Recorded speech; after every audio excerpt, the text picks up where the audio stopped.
My son did something terrible on Halloween. I have a confession to make. I have been trying so hard to forget what I saw, but now that Halloween is right around the corner again, all these memories resurfaced all of a sudden.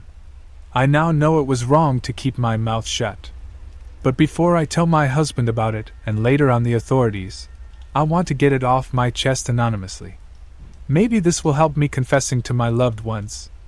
My son, I'll call him Al for the sake of this story, is crazy about Halloween. Each year he dresses up as a zombie. Al loves zombies. Last year he begged and pleaded with me to let him go trick-or-treating with his friends. I used to always come along, but that year, he wanted to go without adult supervision. Just him and his buddies. He was 10 years old at the time and pretty mature already. I was reluctant at first, but after thinking it over for a while, I approved.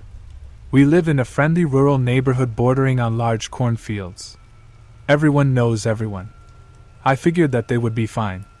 The kid needed his freedom after all. Plus, his friend Amy would come along as well. She was 12 years old already and always reminded her younger friends to behave. However, one last glimpse of uncertainty within me caused me to decide that I would sneakily follow them to keep an eye on Al from a distance without bothering him. Just to be absolutely safe. I did as planned, and on Hallows' Eve, I let my son put on his costume and painted him some spooky zombie makeup, complete with sprinkles of fake blood on his ripped clothing and smears of it around his mouth. He took a look into the mirror and let out a squeal of delight. He hugged me, grabbed his little bag, and rushed outside. I waited a bit before going outside myself. His father wasn't home that night, so I left a bowl of candy on the front porch in hopes of it not being raided immediately. Upon walking out the door, I saw Al run towards a small group of other kids in fancy costumes. I recognized them all. There was Amy in her witch costume, our neighbor's son Mark was a vampire, and there was a ghost whom I could only assume was Al's best friend Blake. I smiled at the sweet sight. It was always the four of them. I followed them at a safe distance, trying not to catch their attention. I watched as they rang at the doors of several houses on their harvest, growing more and more cheerful the more candy they received. It was obvious that Amy wasn't too fond of Al's costume, though. From time to time, my son would scare her by jumping in front of her all of a sudden or making creepy sounds. Amy would shriek loudly every single time before bursting out into laughter. At some point along the way, they began developing Al's zombie scares into a full-on game of catch, my son merrily chasing around the others who, happily giggling, tried to avoid him. It was adorable to watch them play. I knew they weren't little anymore, but it still warmed my heart. They had reached the end of the main road and were still playing catch. They were enjoying themselves and I was content, until Amy suddenly ran off into the cornfield to the side of the road. Al, Mark, and Blake followed her, howling like little monsters along the way. I was taken aback. The cornfields were large and children, or rather residents of our neighborhood in general, were forbidden from entering it. Not because they would trample the corn, but because people had gotten lost in there before. I couldn't help but instantly get worried. I hurried to run after them, but seeing as I was in pretty bad shape, it took me a while to find them. When I finally caught up with them, I found that they had gathered at the side of the field. Amy was still chuckling but completely out of breath. "Give me a second, you guys," she panted. "Ah, come on," Blake argued from under his white cloak. "Playing zombie is so much fun." Al cheered. In the heat of the game, he had completely given up on his usual calm demeanor and was losing himself in a fit of giggles. "Can we keep playing zombie? Please." "Yeah, just give me a second, guys," Amy repeated. She was still bent over and trying to catch her breath. Suddenly, the three boys stuck their heads together and began murmuring something amongst themselves, out of earshot from Amy. "What? What are you talking about?" the young girl asked. "We're playing zombie for real this time," my son exclaimed. I frowned in confusion, but stayed where I was. I watched as Blake and Mark strode towards Amy and grabbed her by the arms. "It's okay, they're just trying to scare her again," I told myself. But that notion was quickly knocked out of me when Elle suddenly picked up a large stone from the dusty ground, his skinny arms struggling to lift the heavy thing. Slowly, at a pace almost menacing, he made his way over to Amy. I wanted to intervene. I wanted to dash out of my hiding spot and stop him, tear that rock put of his hands. I wanted to scream, but I couldn't. I was paralyzed. Tears began welling up in my eyes and running down my cheeks as my mouth dropped open, trying to form sounds, to somehow produce this shriek I was hoping for, but to avail. I tried to move, I tried so hard, but I just couldn't. My body didn't obey me. I watched in horror as my son lifted the rock above his head and brought it down on the screaming, struggling girl's head. He did it again. Then again. Then again. My son, my child, my flesh and blood, bashed his friend's skull in. Blood was gushing everywhere. Onto my son's hands, his face, his costume. I let go of the stone and knelt down and fumbled around in the remains of Amy's head. I felt the vomit rise in my throat when I realized what he was doing. I remained paralyzed with fear, terror, and disgust as my son carefully picked at the bloodied, gory mess and slowly led bits of Amy's brains to his mouth. One by one they vanished in between his lips like trick-or-treat candy. I didn't stay to watch Mark and Blake join him. When I finally regained control over my body, I simply turned and ran. I ran all the way back home, tears of shock still gushing out of my eyes. I barely made it into the bathroom before I started vomiting. When Al came home later that evening, I didn't come out to greet him. I wouldn't have dared to look into his eyes. I wouldn't have been able to. I haven't been able to look at him the same way ever since. I don't know why he did such a thing. Was it my fault? Where did I go wrong? How did my sweet little boy turn into a monster? I've pretended that everything was fine for almost a whole year now.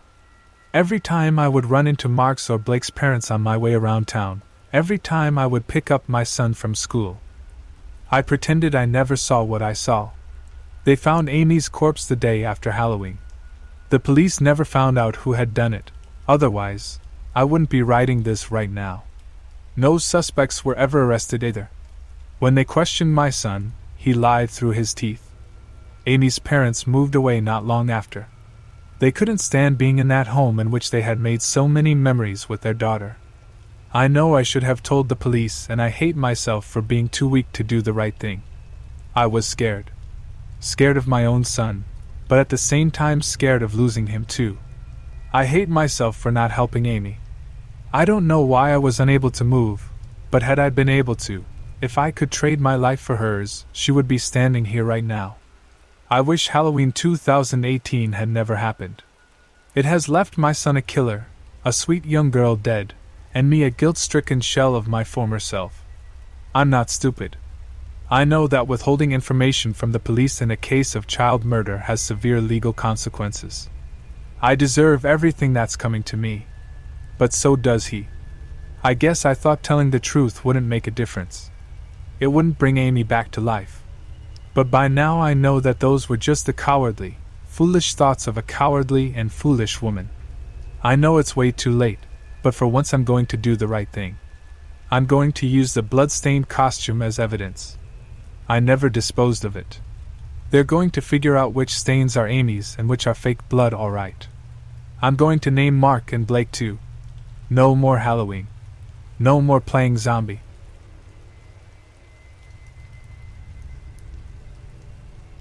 Halloween 64.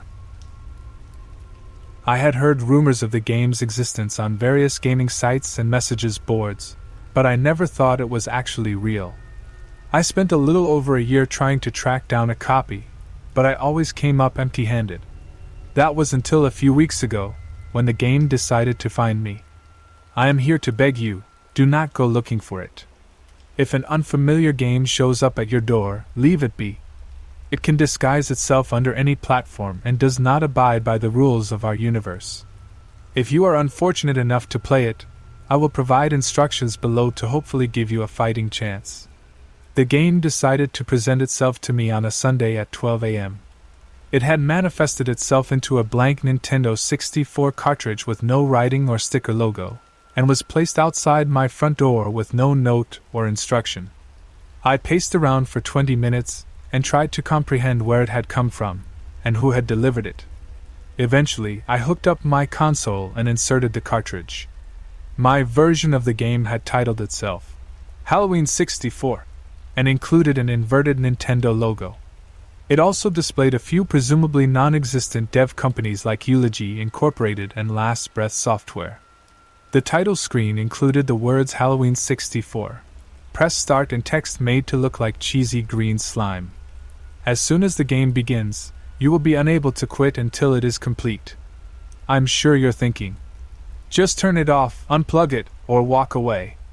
If only it were that simple. The game has several methods of self-defense, and the harder you try and disrupt it, the stronger it becomes. The power function of the console will not respond if you try to turn it off. The red power light remains on and the system operates like normal. The cartridge cannot be removed. It does not matter how hard you pull, it will stay locked in place. If you annoy it enough, the cart will become scalding hot and burn your skin to the bone. In addition to this, all outside communication will be lost. Your phone and internet will not function while the game is running. Any door or window that leads to the outside world will be inaccessible. My front door wouldn't open and all of my windows became shatterproof. To be honest, I'm not sure if time even passes while playing the game, as every clock in my apartment remained at 12 o'clock while playing. You are given 10 lives. Certain aspects in the game will be mirrored in reality. Any pets you own will die as soon as you lose a life. As you lose more lives, you will get sick, very, very sick. I became nauseous, my head started to pound, and my nose began to bleed. The more lives you lose, the worse you will feel, but you must keep playing.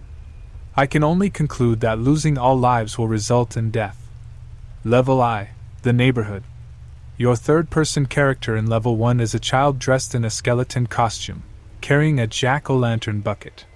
You start off in the middle of a suburban neighborhood covered in cheap Halloween decor. The street had a striking resemblance to the one I grew up on. I can only assume this is a detail that is different for each player. Although the street appears linear and endless, it is not. As you move forward, the street lights behind you will go out. Do not go into the dark, keep moving. If you move your character into the dark, you will lose a life. As you play, you will notice the darkness creeping behind you in reality. After a few hours of running down the virtual street, all of the lights in my apartment went out one by one. Whatever you hear, see, or feel, it is very important to not take your eyes off of the screen during this level. You will hear doors in your home open and close, footsteps, and a familiar voice whispering in your ear. Do not lose concentration or you will lose more lives. You may even feel a hand rest on your shoulder. Eventually, the level will end without notice. The timer on the screen showed that I ran for 7 hours and 26 minutes before completion. Level 2, the house. Level 2 is displayed in first person. You will enter a house with limited visibility, as a dim flashlight is your only source of illumination. As you progress through this level, you will notice a difference in temperature around you. My apartment was freezing, making it extremely difficult to concentrate. Again, you must keep playing. If you get up and try to adjust your thermostat or get a coat, you will lose a life. I lost 4 lives during this level, and started coughing up blood. As you move through the house, you will discover various weapons. When you recover all of these weapons, you can progress to level 3. These weapons cannot be used in self-defense. It is best to not equip them, as your character will only use them to commit suicide, thus resulting in the loss of more lives. As you move through the dark house, you will hear and see things that will test your limits as a human being. I will not go into detail, but I saw and heard things in the game that were deeply personal, disturbing, and worst of all, genuine. Be prepared to witness every terrible experience of your past, all of those things you have repressed, forgotten, and maybe even went to therapy to try work through. Once again, you must keep playing, and you must collect every weapon. Level 3, final. This one, like the last, is in first person. I entered this level with 2 remaining lives, almost certain that I was destined to fail. Like the former levels, I believe that it is custom-tailored to the person who is playing. You will enter a bedroom and see a person lying on the bed, asleep. They may resemble a loved one, a friend, or yourself. I saw the body of my best friend who passed away 10 years ago. You will have access to every weapon you grabbed in level 2, a knife, blowtorch, baseball bat, and screwdriver. Your objective is simple: kill the person in the bed. They will not fight back. Once their health bar is diminished, you will win the game. I chose the knife. I walked up to the bed, aimed, and struck the body with the blade. White-hot pain filled my eyes, and I instantly discovered the catch of level 3. Whatever pain you inflict on the person, you will feel in reality. You will not lose any blood, you will not lose consciousness, and you will not die, but you will feel every single sensation. If you take too long in between blows, your player will lose a life. The person on the bed will beg you to stop. They will scream your name again and again. It took me 20 minutes to stab them to death, and I could barely hold the controller when it was over. I completed it with just one life remaining. My body was cold, frail, and broken.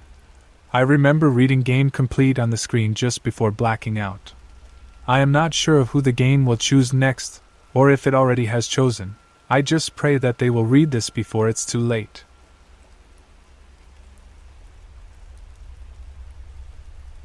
The ones who sleep alone. During my junior year of college, I was on a bit of a bender. My high school girlfriend finally called it quits for the third time, and the lure of the one-night stand caught in the sweaty mist of beer and perfume was too much for my angry brain to withstand. I was a decent-looking guy back then, built tall and broad with pale eyes that more than one girl compared to sea foam. I also carried a forlorn look about me that was not entirely calculated, and so it took minimal effort for my reptilian brain to wire the right coordinates towards the triangular patch so coveted by many. In other words, I was a bit of a douchebag. Time blurs the journey from cocky frat boy to settled husband, and I can't outline all the steps for you, but there was perhaps one night that stood out amongst the others. It was a Friday or Thursday, I can't recall, but I was attending some smoke-filled stage on Halloween night where the lights dimmed the caked-out flesh and smoothed them into blank faces and bodies. I had met a girl, a nice slip of a thing with purple-dyed hair and thick mascara to match. But underneath all the clownery I could see she was beautiful, and that intrigued me. Sometimes you get hot, sometimes you get cute or fine, but you rarely get beautiful. The night had ended, and I generously agreed to walk her back to her home. That was odd. I remember that she lived with her parents who happened to be near campus. But no matter, arm in arm we swayed through the peaking lights, her one arm settled so lightly on mine. Bethany, she had whispered in my ear, and my swoony brain tried to keep this name midair. At some point we redirected ourselves and conveniently were placed outside of my single. I glanced over at Bethany and realized with some annoyance that she was in no state for shenanigans.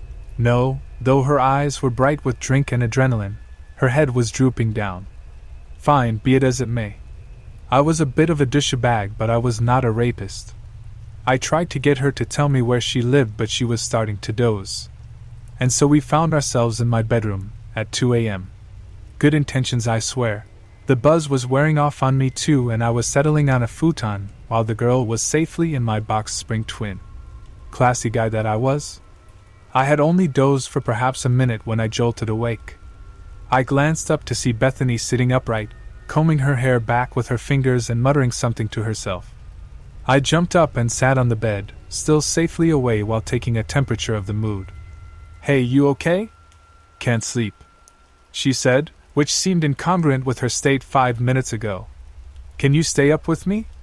There was something in her voice, timid like a child knocking on her parents' door, which indicated the night would not take me the way I was hoping.